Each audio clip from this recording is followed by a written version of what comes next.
Would you describe the drug approval process for us? Sure. The process is actually a long one. It can take 2, 3, 4 years to get your drug approved, which is a great concern to the drug industry. They have Sure. a patent that's 20 years, and every week that drug's on the market under patent protection means millions of extra dollars, so it's a very great concern that they speed that process up. And so they do everything they can to speed the process up. But nevertheless, they have to go through a IND process, investigational new drug, where they submit the paperwork saying, here's what we plan to do. They will use rats, they will use monkeys, other kinds of animals, and they want to find out exactly what dosages we find death, what dosages bring real harm.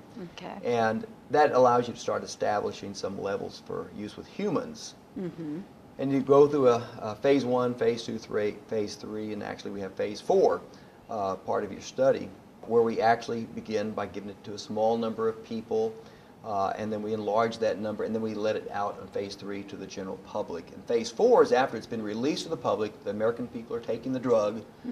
All right. Let's find out what the ill effects are, and let's So report those. By then, the public is taking the drug. The public is taking them.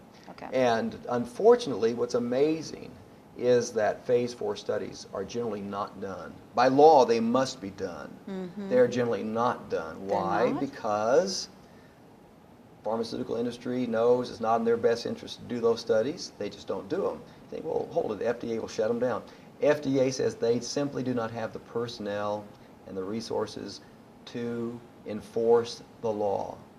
And so today we find that there are antidepressants released. There should immediately be these phase 4 studies done of adverse events that are not done. And so this is part of the problem. We're not doing the research that's required by law. It's just not done. And the FDA simply will not assert the authority they do have to say, until those studies are done, we're going to no longer allow you to sell that drug. They won't do that. And they say it's because they lack the personnel? They lack the personnel and the financial resources. They believe they need greater funding in order to enforce the law. So just scoot on by and pass out the drug? Well, this is why we have, it takes about 7 years on average before we have an adverse drug reaction we didn't know about reported in the literature. And so if you start looking at how long does it take to find out that these drugs actually cause diabetes, how long does it take to find out that you have cardiac problems in pregnant women taking SSRIs, very common. Didn't know that for the first 15, 20 years that after Prozac was approved. It took years and years, so it takes years, which says to me, a general principle is, if you're going to take a drug, don't take one that's new. There's generally a form of that drug that's been on the market for years. The longer it's been on the market, the more safety you have. The more recent the drug, you think, well, I want the latest and the best. No, you need to take a drug that's been on the market. If it has longevity, it's been through that phase 4. And No, it doesn't mean it's been through phase 4, but it does mean it's been on the market long enough that if people develop heart attacks as a result, if there's strokes because of it, muscle deterioration, we're probably going to find out in time. That's true of Fen-Phen and Baycol and all the others. Some of these drugs were taken by, literally some of the drugs, by millions of Americans. Some of these drugs literally caused many, many deaths. And then we discovered something's going on here, often because of reports to the CDC. Some emergency room physician will think, that's the second one I've seen in 6 days, and I've never read anything about this. And so he will call or she will call the FDA or the CDC and report. And so some investigation will begin. Sometimes it comes about as a result of newspaper reporters, literally, who have an interest in drug research. And they will, by talking to physicians, they will publish some articles that leads the FDA to do another investigation. That's how, in fact, the danger of suicide related to antidepressants came up in America.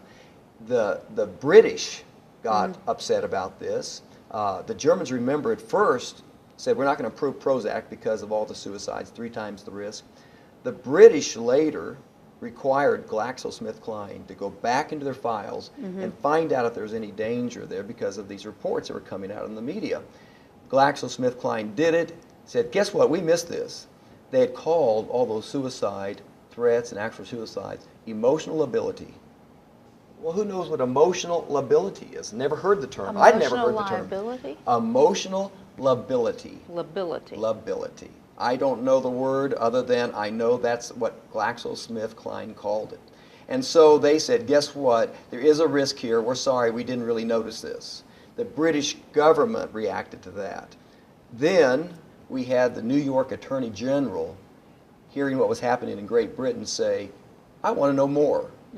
And that led to lawsuits out of the New York State's Attorney General office. That's not where it should come. It should have started with the FDA more than 2 decades earlier, but that's where it was. And of course, that ultimately led to the black box warning on these antidepressants required by And the FDA. that's why so many of them got by, was because there wasn't a stage 4. Because they're not stage 4 reporting is a big factor, absolutely. Okay. Yeah. Thank you so much. You're welcome.